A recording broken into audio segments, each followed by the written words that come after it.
Welcome to the deep dive where we plunge into a stack of sources to really pull out the key insights for you. Basically, a shortcut to being well informed. Today, we're tackling something that, well, it impacts pretty much everyone, right? Whether you're buying, selling, maybe just watching your own neighborhood real estate. And our focus, a real deep dive into the Des Moines real estate market, looking at July 2025 data. We've gathered a pretty comprehensive market report, pulling from the big names. Des Moines Area Association of Realtors, Rocket Homes MLS, that's the multiple listing service agents use, plus Redfin, Realtor.com. So our mission here is to give you the clearest picture, maybe even some surprising facts about what's really happening on the ground in Des Moines right now. Okay, so let's unpack this. Starting broad. The Des Moines metro housing market, July 2025. What jumps out immediately is this kind of mix of trends. Inventory is definitely up. Good news for buyers there. But demand still seems pretty solid. We're actually seeing about, 20% more homes listed now compared to a year ago. That's quite an increase in supply. What does that really tell us about the market's pulse, especially, for someone out there looking to buy? It's a significant shift. Yeah, absolutely. And while that extra supply does mean more choice, the overall conditions across the metro, they still kind of lean towards a seller's market. If you think about it in terms of months of supply, Yeah. that's basically how long it'd take to sell everything currently listed if nothing new Yeah. came on. Well, for the metro, it's hovering around, say, 3 months. 3 months, okay. Yeah, and that's still below what we saw pre-pandemic. Mm-hmm. So even with more homes, it hasn't, fully balanced out. Still points to pretty decent underlying demand. Right. And the numbers seem to back that up. Sales volume is actually up year over year. And prices, they're holding pretty steady, maybe ticking up just slightly. The median sale price for the Metro was about $305,000 back in June. Pretty flat year over year, down just 0.65%, and probably stayed right around there in July. So with price holding firm like that, what's that suggest? Buyer confidence, maybe? Even with interest rates doing what they do? That's a really good point. That stability around 305K, it does speak to resilience. Despite higher rates, buyers are still active, which brings up the pace of sales because while prices are stable, homes are taking a little longer to sell compared to the last summer. The median time on market region-wide, it's maybe 50, 60 days now Okay. compared to about 47 days last July. So definitely a slight cool down in pace. But, and this is key, over three-quarters of homes sold still go under contract within 60 days. So Yeah. slower, yes, but not exactly sluggish. Okay, so summing up the Metro view, buyers have a bit more leverage, more choice than last year because inventory is higher, but prices are holding up well thanks to that demand, and homes priced right are still moving reasonably fast. It sounds like the market's maybe finding a more, I don't know, sustainable rhythm, would you say? Absolutely, yeah. Less of a sprint, more of a steady jog now. Okay, that's the big picture. But, the interesting stuff is often in the details, right? So, what do these trends mean for your specific area? Let's zoom in a bit. We'll look at Des Moines City proper, and then 5 key suburbs: Ankeny, West Des Moines, Waukee, Urbandale, and Johnston. And just a heads up, our sources really seem to be highlighting Urbandale and Johnston as standout performers right now. Yeah, definitely. So as we look at each suburb, we'll focus on those key things. Yeah.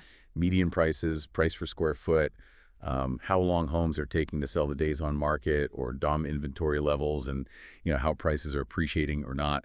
This gives us that more granular on-the-ground view for each community. Great. Let's kick things off with Des Moines City itself, the core market. Median sale price there, around $217,000 as of July. That's up, maybe 2 or 3% from a year ago, modest. And median price per square foot, about $193, also up just 1% or 2 year over year. So steady, modest growth in the city. What does that tell us? It suggests a really stable foundation, especially for that price point. And what's interesting is the days on market in the city. Median was around 25 days in June. Now, yes, that's slower than last summer's crazy 14 days. Right, 14 days was nuts. Exactly. But selling in, say, 20 to 30 days, that's still really, really fast. It means Des Moines proper is still one of the quicker markets around here. Shows strong demand for those more accessible homes. And inventory in the city. Supply is up, like the rest of the metro, maybe 20% more active listings than last year. But even so, sounds like it's still relatively tight, maybe 2.5 to 3 months of supply? Still technically a seller's market then. For sure, yeah. Seller's market conditions are still there. Prices are up, homes move quick. On average, listings might get offers just a touch below list, maybe 1% under. But those really hot properties, the ones everyone wants, they can absolutely sell at or near list price, sometimes in just like 5 to 10 days. Redfin gives Des Moines a compete score around 68 out of 100. Okay, 68. What does that translate to? It means somewhat competitive. So you're not guaranteed a bidding war on everything, but you'll definitely see competition for the good stuff. Not a walk in the park for buyers. Gotcha. Okay, next up, Ankeny. Often seen as, steady, desirable, median sale price there. July numbers looking like $335,000 to $340,000. So pretty much flat, maybe up 2% max year over year. Median price per square foot around $226, up a few percent, still one of the higher price points. Is that stability the key to its appeal? It's definitely a big part of it, yeah. And look at the days on markets in Ankeny around 30 to 35 days median. That's noticeably faster than the metro average, which was, what, 54 days in June? Shows a continued high demand. People really like Ankeny. Right. Inventory is up a bit in Ankeny too, which probably helps ease things slightly. But still sounds like a seller's market, right? Demand still often beating supply, maybe 2 to 3 months of supply here too. Yep, still in that range. Yeah. So while there might be a little more breathing room for buyers compared to last year, it's definitely not a buyer's paradise yet. So still competitive. Still somewhat competitive, as Redfin would say. The sale-to-list price ratio is high, often 99 to 100%. Sellers are getting very close to their asking price. Price appreciation has kind of cooled off, though, from those double-digit gains we saw before. Now it's more low single digits. So, yeah, Ankeny, still desirable, high demand, but maybe a slightly more mature, healthy market feel now. Buyers have a bit more time to think. Okay, moving over to West Des Moines. Seeing healthy growth there, but also more selection for buyers, it seems. Median sale price, mid-2025, maybe $350,000, $360,000 range. June was about $363K. And that's up like 9% year over year, which sounds like maybe more higher end stuff sold because the price per square foot is around 205, but that's actually down slightly year over year. What's that about? Just bigger homes selling. Exactly. That's the likely story. When the overall median price goes up, but price per square foot dips slightly, it usually means larger, more expensive homes, which have a lower price per square foot, inherently made up more of the sales mix. And for West Des Moines, days on market is around 40 to 45 days median. Pretty stable, maybe even a bit faster than last year. That feels like a healthy pace, especially given West Des Moines has such a wide mix of properties, including those higher-end homes that naturally take longer. And inventory sounds like it's improved quite a bit in West Des Moines. Listings are up, more selection, especially at higher price points. Months of supply, maybe around 3 months, getting closer to balance in some segments. Plus, you've got new construction, townhomes adding to that supply mix too. So maybe a good spot for buyers looking for choice, particularly above the entry level. Absolutely, yeah. West Des Moines is still somewhat competitive, but it feels a notch cooler than Ankeny or, as we'll see, Urbandale. Redfin's compete score is around 59, lower. That suggests multiple offers are less common. Final sale prices often end up a few percent below asking. So values are climbing, but sustainably. And yeah, that increased inventory, especially new builds, is pushing things towards balance in those mid to high price ranges. Though entry level under $300, still very high demand there. Okay, now, Waukee. This is where things get really different, apparently. Our sources are calling it a surprising buyer's market. Median sale price, $370,000 to $375,000 in July. But here's the key that's actually down about 1% year over year. And price per square foot, $237, also down a bit. Wow, that's a real shift from everywhere else. What is going on in Waukee? It's a fascinating divergence, isn't it? And look at days on market. Waukee has the longest among these suburbs, around 40 to 50 days median. A big factor there is the sheer amount of new construction. Those homes often sit listed while being built, which pushes the average DOM up. But fundamentally, it just shows buyers have much more leverage in Waukee right now. It's a classic case of supply, well, maybe getting a little ahead of demand. And the reports are explicit. It is a buyer's market there, mid-2025. Supply is exceeding demand. More than 4 months of supply, and sales dropped sharply in July, inventory building up. Okay, so if I'm a buyer looking for negotiating power, maybe some deals, Waukee's the place to look. Without a doubt.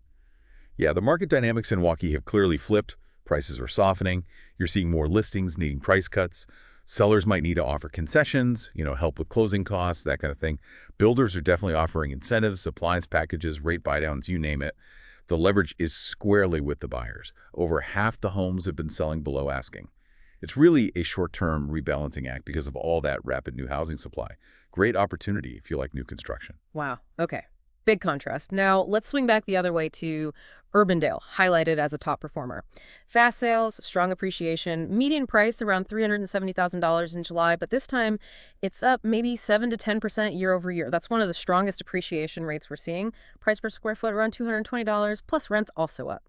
What's the secret sauce in Urbandale? Urbandale's really that classic story. High demand hitting limited supply. Homes there are selling fast. Median days on market is only around 30 days. That's way quicker than the metro average. Hmm. It just screams high buyer demand relative to what's available.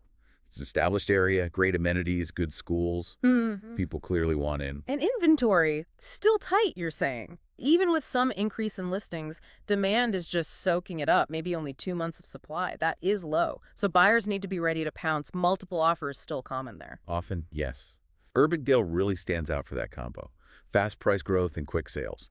A lot of properties are still getting multiple offers, going under contract right near asking price, sometimes over. It's definitely a seller's market with real momentum. Yeah. If you find a house you like in Urbandale, yeah, you can't afford to wait around. Okay. And finally, Johnston. Another top performer, but this one's grabbing headlines for the highest prices and, wow, the steepest growth. Median sale price roughly $450,000 in July, making it the priciest of this bunch. And prices have just surged, some reports say over 20% year over year. June's median was $465K, up 22.4%.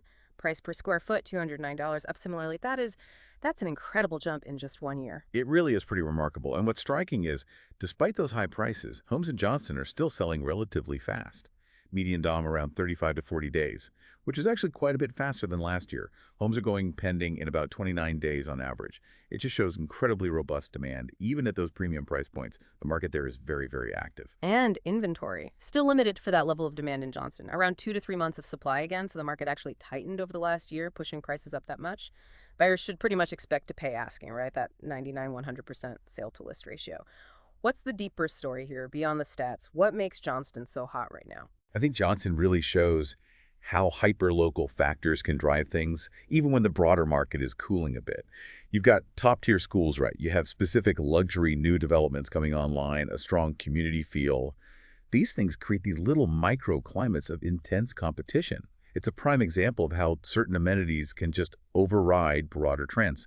Buyers are clearly willing to pay a premium for that perceived value and exclusivity in Johnston. It's competitive. Some homes definitely get multiple offers. Those hot ones, they can be gone in like 12 days. Okay, wow. Quite the range across these suburbs. So let's step back again. What does this all mean when we kind of put it all together? What are the big comparative takeaways? Yeah, it's pretty striking when you lay it all out. Price-wise, you've got Des Moines City as the entry point, around 217K. Then you jump up significantly to the suburbs like Johnston, 450K, and Urbandale, 370K. Johnson's leading on both price and appreciation right now. That 20% plus jump year over year is huge, driven by that upscale market. And then Waukee is the big outlier, the only one we looked at, with prices actually down about 1% year over year. Ankeny and West Des Moines are kind of in the middle, that 330K, 360K range, showing more stable, low single-digit gains. And looking at that appreciation demand picture, Johnston and Urbandale are clearly the hottest markets for price growth, 7 to 20% year-over-year increases.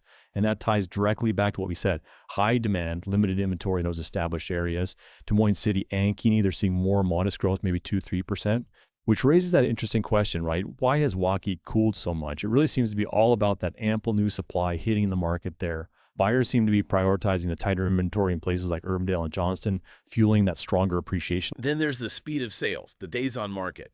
Des Moines City, Urbandale, Ankeny, they're the fastest. Home selling in maybe 20, 30 days. Big demand for entry-level and mid-range stuff. Johnston is also pretty quick, around 37 days despite the high prices. West Des Moines is a bit slower, over 40 days.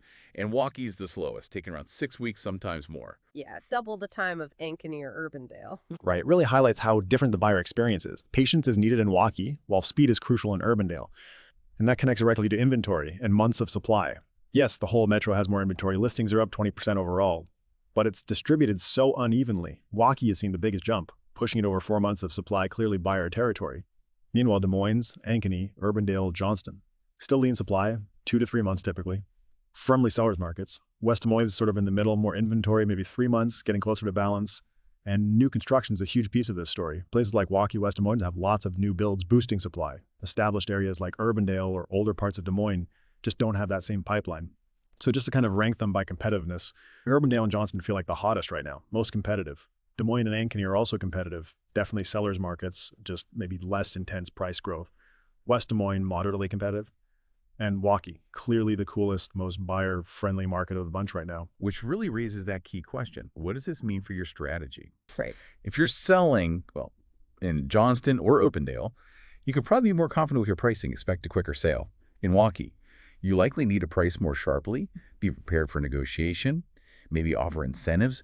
Pricing right is always key, but how your price has to reflect these local differences. And for buyers, you'll find the most room to negotiate in Waukee, maybe some in West Des Moines too. But if you're looking in Urbandale or Johnston, you got to be ready. Prepared to act fast, likely pay close to asking, maybe even over sometimes. So, to wrap things up, the Des Moines metro real estate market, July 2025, it's still healthy, still active overall. We're seeing strong performance in some key suburbs, and this general trend of inventory improving, which is good news. But it's definitely not one single market, is it? It's really this patchwork quilt of different dynamics playing out neighborhood by neighborhood. Absolutely. To reiterate, the city itself and those close-in established suburbs, Ankeny, Urbandale, Johnston, West Des Moines, they're still generally favoring sellers, maybe not as frantic as last year, but still seller-leaning. But Waukee clearly made that shift to a buyer's market, mostly due to all the new homes coming online.